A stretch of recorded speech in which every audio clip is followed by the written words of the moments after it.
Ассалаумағалейкум. Ассалаумағалейкум, қалайсыздар? Ya жол жауып тұрсыздар. Жол боша жабық, сосын Жол сатып алдыңдар ма? Жоқ, шындығы керек. Жоқ, боша жабық қой, су таласып жатыр. Баняның суы мен ауылдың суы. Баня мен ауылдың суы.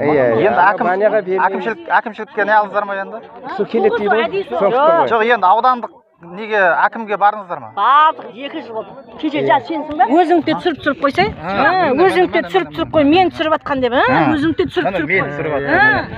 Түсіріп қой өзің. Енді не болып жатыр енді? Иә. Бопты онда. Тәте, артық сөйлемеңдер. Сөйлеңіз мына бала. Бір адам сөйлесін. Айтыңыздар. Келіңіздер. Марина, сөйле. Не, сен кімсің айтшы. Мен Абзалмын. Блогермін. Не мәселе болып жатыр? Сен блогер емессің. Аха. Қой.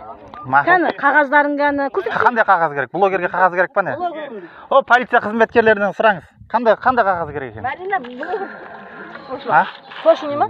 Иә. Жоқ, блогерді. Не мәселе болып жатыр? Мәселе су ғой. Енді? Су, анау жекеше монша ашқан бір кісі, кәсіпкер ғой енді. Қалталы азаматтар десеңші. Қалталы азамат.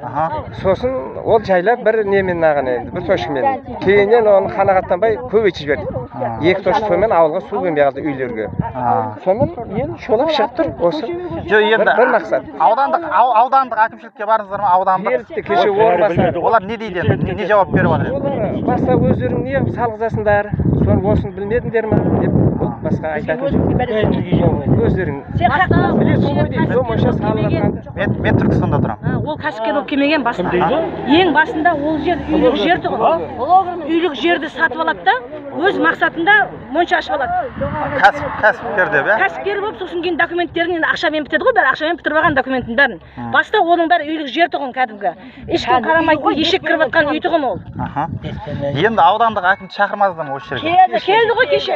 Не жауап? 500 адам бар мұндарда. Бір үйдің семьясын солар енді аузынан жырып алып отыр да. Күніге пәлен 100 мың тауып. Енді не дейді ол? Ол не дейді енді? Ол бермеймін дейді суд. Ассалаумағалейкум қазағилар. Мынау Түркістан облысы Сауран ауданында, Қожанов ауылында халық жолды жауып тұр. Мына жерде Сауран ауданының ішкі полиция басқармасы. Әкім жоқ енді. Облыста кетіп тұр ма? Иә, кетіп тұр. Талаптарыңыз не, қария? Су берсін ауыл. Талап, не талап? Талап су қалу керек халыққа, болды. Су қалу керек. Көшу керек. Ауыл әкімі ауыл әкімі ол суды да басқаны да сатамайды. Жоқ, оның ар жағында дәу алпауыт тұр, білесіз ғой. Қағаз тұрды тұр, қағазым бар деп тұр мақтан. Сатып алып деп тұр, сатпаған дейді. Нәрсе істемейсіңдер деп тұр. Көрсету керек кешегі. Көрсетпеген әңгімесі сол жағын талай нәрсе айтты. Біз шыдап келдіңіз, ашындық. Ашып шыққанда сіз бермеймін, берілмейміз. Кәсіпкер ауылдың ішінде емес. Қарындасбай, апа, кәсіпкерді егер заңды түрде жұмыс істеп жатса, оған қарсылығымыз жоқ. Мынау жаңа жеңіл жүрісті қыздар, басқалар келіп жатқасын қарсы шығып жатсыздар ғой, дұрыс па? Бері кәсіпкер болғанда кеттің суын алынбау керек қой. Құрылысшылар жаққа, басқа жаққа.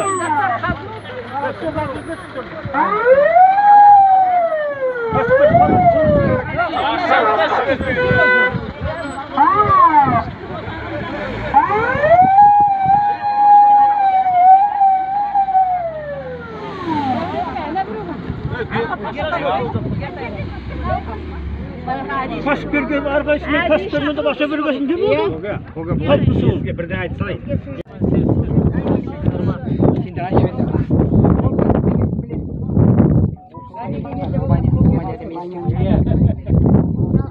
Айтайық енді.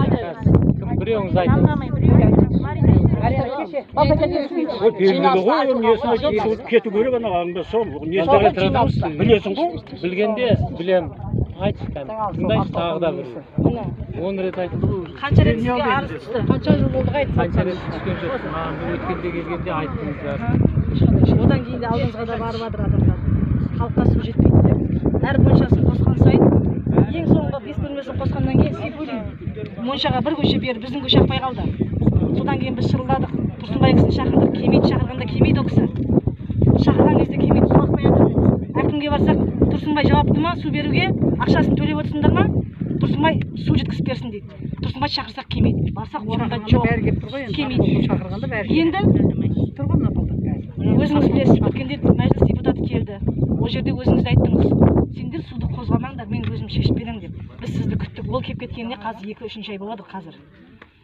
Сол мәселе шешілген жоқ. Енді кеше кеп Тұрсынбай кеп ана суды жауып қырықты. Қырыққаннан кейін барып халықтың 64 жылы қазылған суы тұр. Соның айнала шетіндегі жерін сатып алғанда госактісімен. Енді ана жер менікі, су да менікі, халық құйған ескі суды. Менікі деп сол халық құйған судың бәрін қырқып өзіне жалғап жатыр. Ол заңды ма қаншалықты? Заңды емес. Алтеке, мен қазір оның бәрін тексердім. Ол 2019 жылы 10-10 қылып 100 квадрат жерді, құдық тұрған жерді заңдастырып алып алған. Білмеймін сіздер қайда қарап жүргендерін. Ол қалай алады? Алдың адамды айтып жатсаңыз, әкімдер сөйтіп ала беру керек. Жоқ, тыңдайық та. Енді сіздер жоқ, жоқ, былай ғой. Енді мен тыңдадым, я. Мен тыңдадым. Мен де сөзім бөлген жоқ. Енді қараңыздар. Ол 19 жылы 10 квадрат жерді заңдастырып алған. Біз қазір оның несін беріз. Қазір мен кеше кімді шақырттым? Сырдария бассейн. Сырдария бассейн олар келді. Олар айтады, мына госактісі тұр, одан кейін біз сол суды пайдалануға сол кісіге бердік. Кімнің госактісі бар болса, біз соған пайдалануға береміз деді. Одан кейін кеше мен жаңа Ахмет па, ана кісінің аты? Ахмет де айттым. Сен жарайды енді, осы кезге дейін мен де беріп отырдым дейді. Ол суды менікі болса да мен халықпен бөлісіп отырдым. Мен енді халықтан мына жағынан су алып отырдым дейді.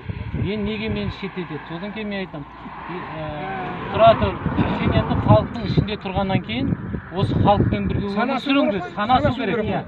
Мен айтып жатырмын, санасуың керек халықпен бірге. Мынау менікі, мынау сенікі деп. Егер заңына баратын, біз бәрібір заңмен шешеміз.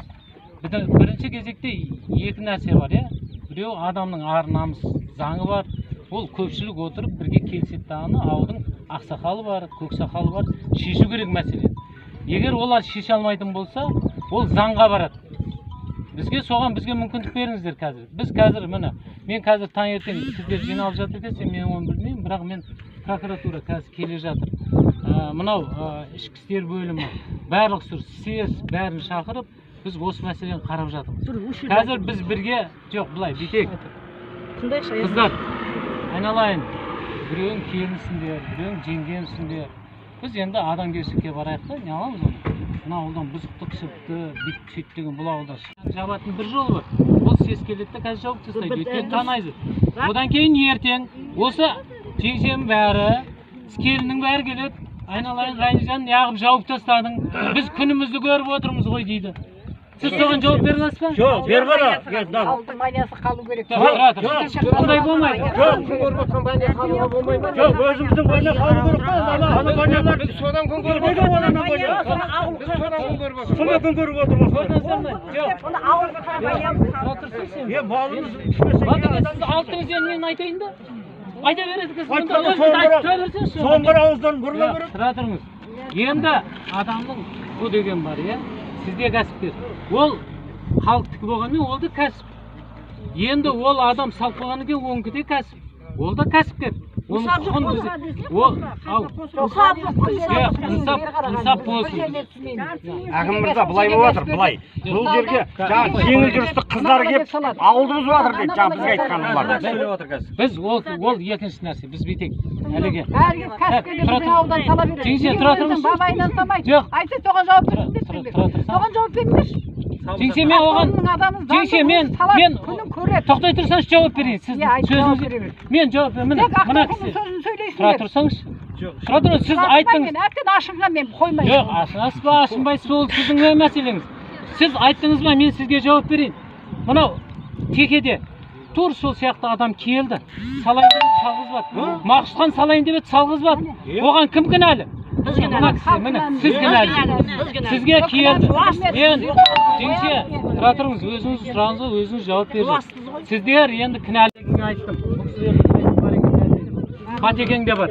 Мен айттым, ана құдықтың айналасында 10-10 жерді өздеріне қаратып, ауылдың әкіміне өзіне қаратып. сөйтті ана жердің астынан шығып жатқан суды Оны біз естіген жоқпыз. жоқ енді естімесеңіз әрқайсысына барып айтып жүрмейтін шығармын. тұра тұрыңыз Тоқтаңдар сенді болды, тыңдай. мен сол кезде айтқам халыққа сол кезде әкімнің өзі бөліп беріп отырады. Мынаның кәсіпкер ала ма, мынаны халық алады деген сияқты. Енді ол нәрсенің бәрі өтіп кетті, жарайды. Өтті ғой, білмей қалдық қой. Енді халыққа жерді халқына ол мысалы осы жерде 1000 адам тұрса 1000 адам жинап алып кімге жер берейік деп айтпайды. Жерді береді, кім беру керек? Ауылдың әкімі беру керек. Ауылдың әкімінің қасында кім бар? Ауылдың әкімінің қасында қауымдастық сайлап жатсыздар ғой. Қауымдастықты ғой. Иә, енді сайланды. Енді мен соны алып келіп жатырмын. Бұрын қауымдастық қасында кім болса соны жинап алған.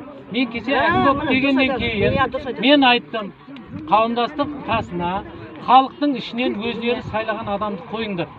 Сол кезде Аткөрімнің мына ауылдан 2 адам бола ма, 1 адам бола ма, ана жерде жаңашетін адам отырады. Сол адам сол әкімнің қасында ертең осы жерден бір жер беріліп жатса, болмаса салуға жол түсейін деп жатса, сол мәселені халықтың атынан хабардар болып шешіп отырады деп.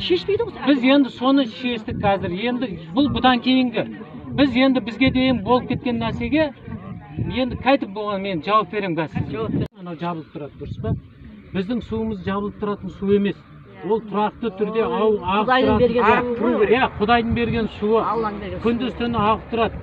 Егер ондай тоқтап тұратын су болса, біз сіздерге мынандай канализация қазып, жаңа машина қойып, ана жаққа сорып апарып тастауға болады. Ондай жасауға мүмкіндік жоқ. Өйткені ол 1 сағаттың ана 10 тонна алып кетеді бір машина. А мынау 1 сағаттың ішінде 10 тонна толады. А бір суткеде 25-30 машина су тасу керек, оны кім тасиды, ешкім тасымайды. Ал енді, сондықтан айналайын, тұра тұрыңыз. Мен айтып қойайын, ешқайсыңыз сөзім бөлмеңіздер, мен сіздердің сөздерін бөлген жоқпын. Сондықтан, егер мен жаңа айтқаным, егер біз ондай бір цивилизованный, жаңағыдай болсын десек, ол үшін өкіметтен миллиардтаған ақша бөліп, канализация жасап, анау жақта канализацияның несін апарып, оны тазартып, тазарған суды шөп жаңағы ауыл шаруашылығына пайдаланып, оны солай істеу. Бірақ оған миллиардтаған ақша оған ешкім бермейді қазірде. Келешекте беруіміз мүмкін, келешекте істемейді. Бірақ дәл қазір не істеуге болады? Дәл қазір келісіп кішкене су іше тұрыңыздар. Біз ана құдықты қайтарайық. Одан кейін тағы да қандай мүмкіндік болады? Суды қалай көбейтеміз? Тұра тұрыңыздар. Суды біз көбейтейік, сөйтіп сіздің баняңызды да жөндейік. Ол енді кәсіп. Бұдан кейін салдыртпайық та біз баняны. Бұған дейінгісі біз заң аясында шешейік. Кішкентай ауыл.